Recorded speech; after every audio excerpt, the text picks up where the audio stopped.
Hello friends, welcome to my channel. तो ये मंगलवार की क्लिप है जब प्राची जा रही थी। तो बस मैं फटाफट खाना बनाने की तैयारी कर रही हूँ और 1:30 बजे की उसकी बस है, इसलिए खाना बना रही हूँ। और नाश्ता हम लोग अब करेंगे, नाश्ता भी आने वाला है। तो नाश्ता कर लिया था तो फिर वो खाना मतलब ले गई थी पैक करके, तो उसने बस में ही खा लिया था। तो मैंने सूखी सी सब्ज़ी बना दी थी, आलू और पत्ता गोभी की, थोड़ा सा टमाटर डाल के। तो बस तैयारी कर रही हूँ उसके जाने की।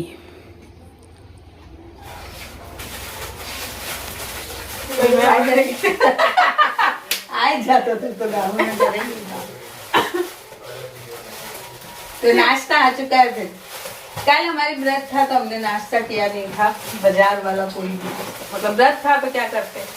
आज फिर हमने कचौड़े वगैरह मंगाए कचौड़े पकौड़े।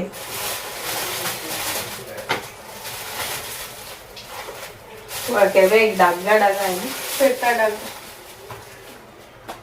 काट देंगे तो हाँ। तो ये नाश्ता वाश्ता हो चुका था, हमारा खाना मेरे को पैक करके देना ही था। तो बस खाली समय था, इस वजह से हम बैठे थे। तो प्राची ने ये जो छोटी सी उसके पास एक मशीन है जो आईब्रो वगैरह इससे बनाते हैं, तो वो चार्ज कर रखी थी। कल उसने चार्ज की थी कि मम्मी आपके जो आईब्रो वगैरह हैं वो बना दूंगी। तो आज वो बना रही है, क्योंकि जाने का टाइम हो रहा है। फिर भी बेचारी मेरे लिए ये सब कर रही है और टाइम हो चुका और वो जा रही है। तो बस छोटी छोटी क्लिप मैंने ली थी उसके जाने की, क्योंकि वीडियो काफ़ी बड़ी हो जाती है। तो बस हमेशा ही उसकी थोड़ा सा जाने की वीडियो ले लेती हूँ। अथक मेरी हंसी उड़ाता है कि अब वीडियो बनेगी आपकी, कि आज मन उदास है। तो मन तो उदास हो ही जाता है जब बेटी चली जाती है और 1-2 दिन के लिए ही आती है, तो बहुत ज़्यादा उदास होता है मन, क्योंकि मन भरता ही नहीं है 1-2 दिन में, तो पता ही नहीं लगता है। तो बस क्षितिज उनको छोड़ने गया था और वहीं से प्राची ने मुझे एक क्लिप भेज दी थी कि मम्मी अपनी वीडियो में जोड़ लेना ये वाली क्लिप भी। तो ये वाली क्लिप भी मैं जोड़ रही हूँ और ये लोग बस में बैठ रहे हैं और जा रहे हैं। और अब मैं दूसरे दिन वीडियो बना रही हूँ। Friends, welcome to my channel. कैसे हैं आप सब लोग? आशा करते हैं बहुत अच्छे होंगे। तो आज सब लोग जा चुके हैं, मतलब कल चले गए थे, जो कल की आपने क्लिप देखी, तो सब लोग चले गए।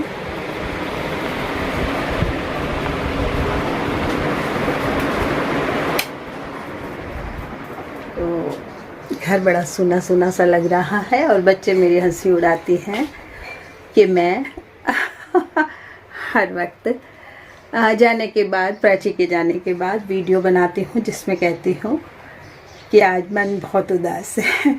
तो वही वाली बात है कि आज मन बहुत उदास है और मन बिल्कुल नहीं लग रहा है।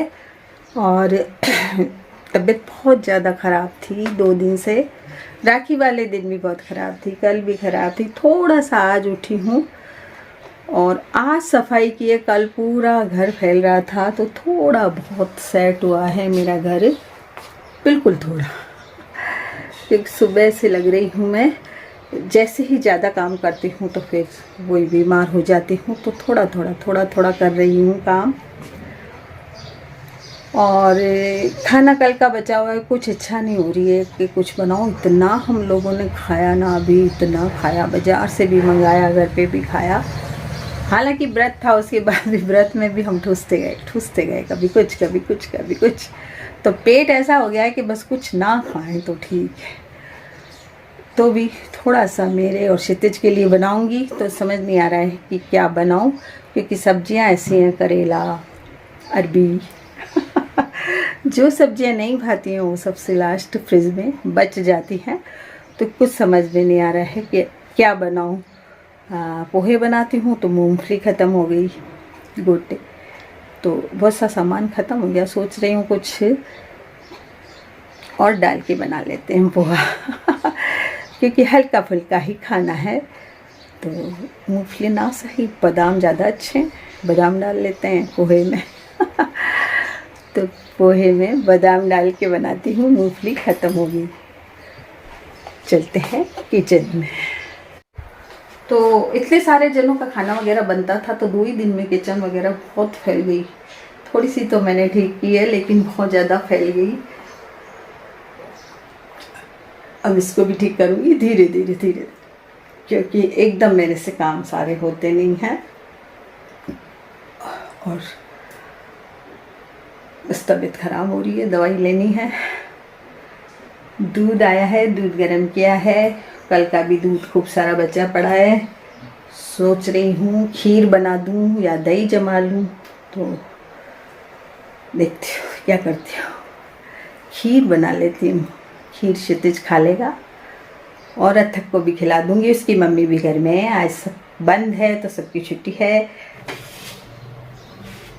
एक कमेंट आया था कि ठाकुर जी के भोग का क्या करते हो आंटी जी आप? तो ठाकुर जी को मैं दोनों टाइम भोग चढ़ाती हूँ, रात को भी उनको सुलाती हूँ। तो उनको उनकी जो छोटी सी मैंने डिबिया बना रखी है उसमें मैं बादाम रख देती हूँ और सुबह भी बादाम रखती हूँ। सुबह तो खाना भी चढ़ाती हूँ ठाकुर जी को, पहला भोग, दूध भी चढ़ाती हूँ और भी कोई चीज़ फल वगैरह आते हैं घर में तो वो सब चढ़ा देती हूँ।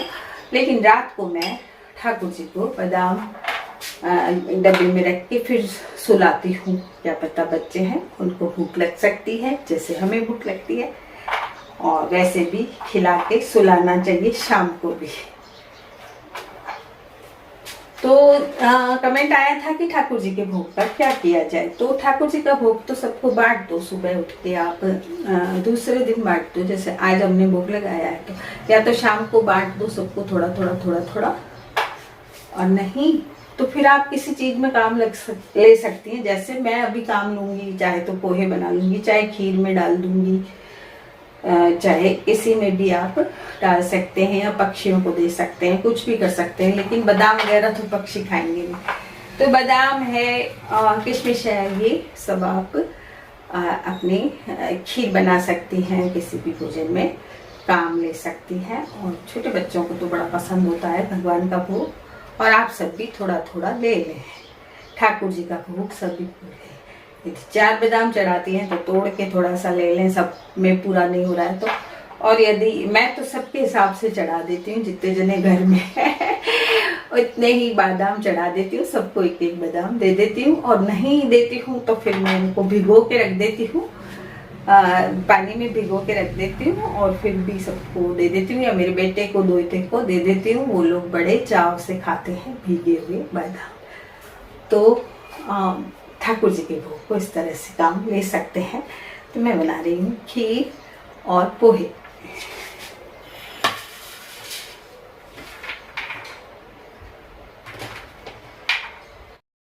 तो पहले दूध चढ़ा देती हूँ ठाकुर जी को। दूध भी गर्म होकर थोड़ा ठंडा हो गया है तो सबसे पहले मैं ठाकुर जी को ही चढ़ाती हूँ, जैसा कि आपको मालूम है। तो अब पोहे की तैयारी कर लेते हो और थोड़े छोटे छोटे कर लूँगी बादाम को, और पोहे धो लूँगी खूब सारा पानी डाल के। देखिए किचन कितनी फैल रही है मेरी तो पोहे धोती हूँ अभी मैं। पोहे को थोड़ा ज़्यादा पानी से धोना चाहिए क्योंकि उसमें बहुत मिट्टी होती है। और पहले मैं टंकी के पानी से धो लेती हूँ, फिर मैं आरओ के पानी से धोती हूँ। टंकी भी मेरी बहुत साफ़ है, लेकिन मुझे फिर तो भी अच्छा नहीं लगता, मैं आरओ के पानी से और धोती हूँ एक बार। तो ये धो के और इनमें नमक और मतलब चीनी डाल दूँगी। ये बहुत अच्छे बनते हैं, बिल्कुल ठेले वाले जैसे बनते हैं। बादाम काट लूँगी, किशमिश है, तो ये चीज़ें मैं खीर में भी डाल दूँगी और खीर में अलग डालूँगी। ये सारा पोहे बना लूँगी। तो पोहा बहुत अच्छा बना था, मतलब अभी तो मैं आपको वीडियो बना रही हूँ, जब हमने खाया तो बहुत अच्छा लगा पोहा। तो ये कट कर लिए हैं और पोहे में मैं अभी मतलब चीनी मिला दूंगी और थोड़ा सा नमक स्वाद के अनुसार मिला दूंगी, और कुछ भी नहीं डालते हैं इसमें, केवल हरी मिर्च डालते हैं। और जो लोग प्याज खाते हैं वो भी कच्चे प्याज ऊपर से डाल सकते हैं। इसमें थोड़ा कच्चा ही अच्छा लगता है, जैसे हरी मिर्ची भी मैं कच्ची डालती हूँ, उसको भूनती नहीं हूँ। तो चीनी मैंने मिला ली है, नमक भी मिला लिया है स्वाद के अनुसार, और मसालेदानी वगैरह सब अभी खाली हो चुकी है गौर मत करना आप। तो बस तेल चढ़ा दिया है मैंने, तेल भी इसमें ज़्यादा नहीं डालते हैं, और बस तेल में थोड़ा सा भून लूँगी मैं बादाम और किशमिश को। किशमिश को भी ज़्यादा नहीं भूनूंगी, नहीं तो वो ज़्यादा काली पड़ जाती है। इनको भून के फटाफट निकाल के और फिर पोहे छोंक दूँगी। और इनको खिले खिले बनाने के लिए तेल में थोड़ा सा हल्दी और पानी डाल दें। जब हल्दी पूरी तरह से उबल जाए तो फिर उसमें पोहे डाल दें, तो हल्दी कच्ची नहीं रहेगी और आपके पोहे खिले खिले बनेंगे। और मैं इसकी रेसिपी कई बार दे चुकी हूँ आपको। थोड़ा सा पानी डाल देंगे, इससे आपके जो पोहे हैं वो बिल्कुल खिले खिले बनते हैं और बनेंगे। तो ये वाले जो पोहे मैं बनाती हूँ अथक को बहुत पसंद आते हैं, क्षितिज को और अथक को बहुत ज़्यादा पसंद आते हैं। उनकी एक ही पसंद है खाने में, तो उन दोनों के लिए ही मैं बड़े मन से खाना बनाती हूँ। मैं तो कुछ भी खा लेती हूँ, या शिप्रा को भी भेजती हूँ तो वो भी कुछ भी खा लेती है जो भी बनाते हैं वो। लेकिन हाँ, इन दोनों की पसंद का खाना बनता है। और शिप्रा भी कुछ बना के लाती है तो क्षितिज के लिए लेकर आती है। जो भी कोई चीज़ बनाती है तो वो क्षितिज को ज़रूर दे के जाती है। क्योंकि मैं नहीं खाती, उसके घर का रोज़ नहीं खाती हूँ तो मैं उसको पैसे पकड़ा देती हूँ थोड़े बहुत, जैसे भी मेरे से बनते हैं। तो मैं बेटी के घर का नहीं खाती हूँ। क्षितिज छोटा भाई है तो वो उसको उसके लिए थोड़ा सा दे के जाती है हमेशा, और मैं भी उसको भेजती हूँ। तो हमारे पोहे बन गए, हरे धनिया डाल दी हैं और इसमें थोड़ी सी मैं डाल रही हूँ जो ये मिक्सर होता है ना वो डाल रही हूँ, जो भुजिए वगैरह। इसमें काजू और सब होते हैं, देखिए काजू खूब सारे होते हैं, तो काजू की कमी भी नहीं रहेगी इस पोहे में। और ये पोहे बहुत ही स्वादिष्ट बन चुके हैं। और अब मैं खीर बनाऊंगी। तो ये देखिए बन गए हैं पोहे, और हमें अभी खाने नहीं है, पहले हम ठाकुर जी को चढ़ाएंगे, इसलिए मैं दिखा रही हूँ आपको कि पोहे तो हमारे बादाम काजू किशमिश वाले पोहे तैयार हैं। ऐसे तो पोहे आप बाजार में खाते होंगे, बड़े ही स्वादिष्ट बने हैं। ज़रूर बना के देखिएगा और खाइएगा। तो अब मैं बनाऊंगी खीर, इसके साथ बड़ी मज़ेदार लगती है खीर। मैं डाल रही हूँ खिचड़ी वाले चावल। आप लोग कौन से चावल खीर में डालते हैं ज़रूर बताइएगा, क्योंकि खिचड़ी वाले चावल से ही खीर थोड़ी गाढ़ी बनती है। और जो ये बासमती चावल हुए और जो मेरे पास चावल है वो इतने खिले हुए बनते हैं ना, तो उसकी खीर अच्छी नहीं लगती है। तो खीर के लिए मैं चावल रखती हूँ खिचड़ी वाले, थोड़ा सा धो लेती हूँ और 5 मिनट के लिए भिगो देती हूँ। इतने मेरा दूध उबल जाएगा। और थोड़ी किचन को भी सेट कर लूँगी, क्योंकि खीर में खीर के पास ही खड़ा रहना पड़ता है, खीर चलानी पड़ती है, क्योंकि खीर लग जाती है एकदम।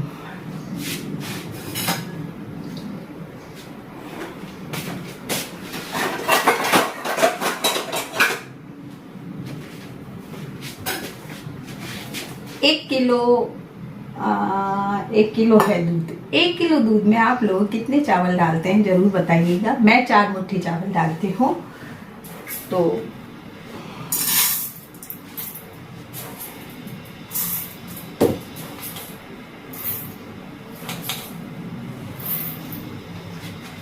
यानी 1 पाव में 1 मुट्ठी चावल डालती हूँ।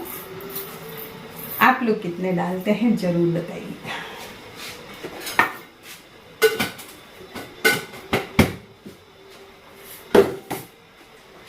कमेंट कीजिए, मुझे भी कुछ सिखाइए आप।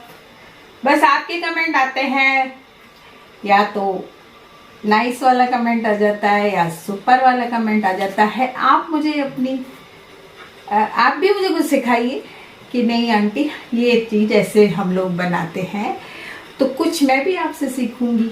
मैं तो अपनी जो बनाती हूँ वो रेसिपी आपको बता देती हूँ। कुछ कमेंट करके आप भी बताइए कि आप लोग कैसे बनाते हैं। एक दूसरे से ही हम कुछ सीखते हैं, और सीखने की कोई उम्र नहीं होती है। किसी भी उम्र में आप कुछ भी सीख सकते हैं, शौक होना चाहिए। 5 मिनट हो चुके हैं। 5 मिनट के लिए मैंने इनको भिगो दिया था, धो लिया था अच्छा सा, खूब मिट्टी निकलती है इसमें, इसलिए धो लिया था। अब मैं दूध में डाल रही हूँ।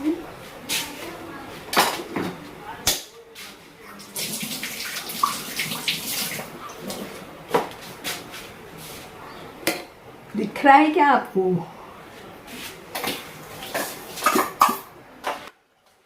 मेरे पड़ोसी इतना तेज बोलते हैं कि उनकी आवाज़ चीर करके मेरी किचन तक आ जाती है उनके घर से। वो अपने घर में इतने तेज बोल रहे हैं कि मेरे किचन तक उनकी आवाज़ आ रही है, उनके बच्चों की आवाज़ आ रही है। तो आप गौर ना करिएगा।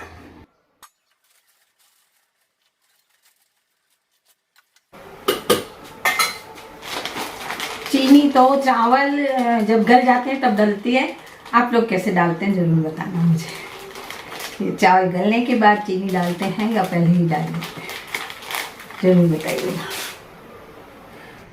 तो यहाँ पर मैं सारे बर्तन सेट कर रही हूँ और इतनी ज़्यादा रसोई फैल गई है कि बर्तनों को समझ में नहीं आ रहा है कहाँ पे रखूँ, क्या करूँ। सारे ही बर्तन निकल चुके थे अभी 2 दिन में। और जब कोई मेहमान तो क्या, बेटी तो घर की है, बेटी आ जाती है या कोई भी आ जाते हैं तो बर्तन ज़्यादा निकल जाते हैं और वो बर्तन फिर वापस रखने में बड़ी दिक्कत आती है। तो बहुत ज़्यादा फैल गई है किचन। और अभी तो मैं जैसे तैसे रख रही हूँ उनको, थोड़ा सा सेट करके बर्तनों को, और बाद में मैं इसको फिर सेट करूँगी अच्छी तरह से। तो बस खीर चलाती जाऊँगी बीच बीच में। इससे क्या होगा, खीर भी नहीं लगेगी और किचन छोड़ के मैं नहीं जा सकती हूँ, खीर लग जाएगी इसलिए। तो ये साथ में मेरा काम होता जाएगा और मेरी खीर भी बनती जाएगी। तो बहुत ही बर्तन फैल रहे हैं, इनको मुझे जमाना है। तो बस ये सारे बर्तन जमते जाएंगे, खीर बनती जाएगी और खाना बन जाएगा। कई बार मैं ऐसे ही करती हूँ कि खाना ऐसा बना लेती हूँ कि मेरा दूसरा काम भी हो जाए। तो कटोरी वगैरह बहुत ज़्यादा फैल गई हैं और बास्केट जब भर जाती है तो दूसरी बार जब हम बर्तन करते हैं तो बड़ी दिक्कत आती है। तो जो बर्तन की बास्केट है उसको खाली करते रहें समय समय पर तो ज़्यादा ठीक रहता है। और करती रहती हूँ मैं, लेकिन अभी कुछ तबीयत ख़राब होने से और कुछ थोड़ा सा ज़्यादा लोगों का काम होने से थोड़ा सा किचन भी फैल गई, घर भी फैल गया। तो ये सब ठीक हो रहा है। अब बस करती जाऊँगी, खीर भी बनाती जाऊँगी और ये सारी सेट कर दूँगी किचन को। तो एक तरफ की किचन तो मेरी समझो साफ़ हो गई है। ये पानी वानी सारा ही इकट्ठा हो गया था बास्केट के नीचे और बास्केट भी थोड़ी गंदी हो गई। जो बर्तन रखती हूँ वो वाली बास्केट भी ख़राब होगी, तो इसको भी मैं साफ़ करती जा रही हूँ। साथ में थोड़ा सा इसको भी धो दूँगी तो ये भी साफ़ हो जाएगी। और थोड़ा सा चैन मिला मुझे, जब थोड़े से बर्तन वगैरह जम गए तो थोड़ा चैन मिलता है, नहीं तो ऐसे फैले हुए में काम करना बहुत दिक्कत हो जाता है काम करने की। और जब मेरी तबीयत ख़राब होती है तो इतना मुझे लगता रहता है कि कैसे करूं, क्या करूं, क्योंकि घर में तो अब बस क्षितिज ही रह गया जिसको दिन भर ही टाइम नहीं है। और ये काम तो क्षितिज कर भी नहीं पाता है, ये काम तो सब औरतों के हैं। बहू आती है तो भी वो भी थोड़ा बहुत कर देती है, लेकिन जब वो नहीं होती या कोई नहीं होता है तो मुझे तो सारा काम करना ही है। तो मैंने दोनों जो स्लैब है वो किचन की साफ़ कर दी है, एक बार साफ़ कर दी है जिससे कि मैं दूसरे काम कर सकूं। जब फैली हुई होती है तो मुझसे काम होना बड़ा दिक्कत हो जाता है। तो खीर मेरी लगभग बन चुकी है। अब मैं हाथ धो के और इसमें भी डालूँगी, बादाम वगैरह डालने हैं, चीनी डालनी है। तो बस एक बार मैं हाथ धो लेती हूँ क्योंकि मैंने किचन को साफ़ किया है। तो एक बार मैं बीच बीच में हाथ धोती रहती हूँ, इससे मतलब हाथ धो के ही तो बादाम डालूंगी, थोड़े से काजू भी है।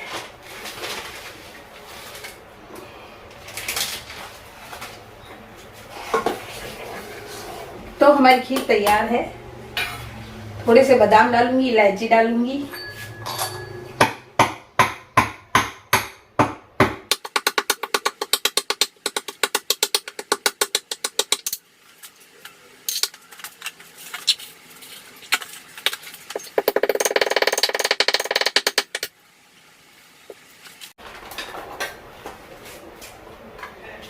मैंने अपनी वीडियो में बताया था कि इलायची के जो छिलके होते हैं वो चाय की पत्ती में डाल दीजिए, आपकी चाय में खुशबू आ जाएगी।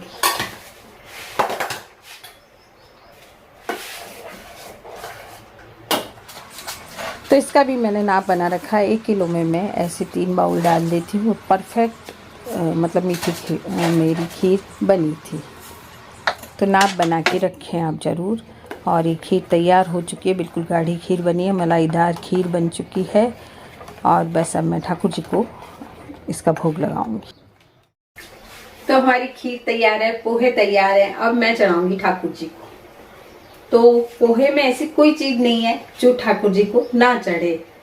उसमें बादाम है, उसमें किशमिश है और पोहे चावल के ही होते हैं। तो जैसे हम खीर चढ़ा रहे हैं तो ऐसे हम पोहे भी चढ़ा सकते हैं। थोड़ी सी और उबल जाए, इसकी जो चीनी है वो उबल जाए, फिर ये तैयार है और फिर मैं ठाकुर जी को चढ़ाऊंगी। ठाकुर जी के लिए पोहे की थाली तैयार है। और अब खीर ठंडी करके और फिर खीर चढ़ाऊंगी। थोड़ा सा कलर डाल दूंगी खीर में, तो एकदम सफेद नहीं रहेगी। केसर हो तो केसर डाल सकते हैं, केसर खत्म हो गया मेरे।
तो 12 बज चुके हैं, अब ठाकुर जी को सुलाऊंगी। मेरा बेटा भी आ गया है और थाली लगी हुई है। तो आज के ब्लॉग में इतना ही, मिलते हैं कल फिर नए ब्लॉग के साथ।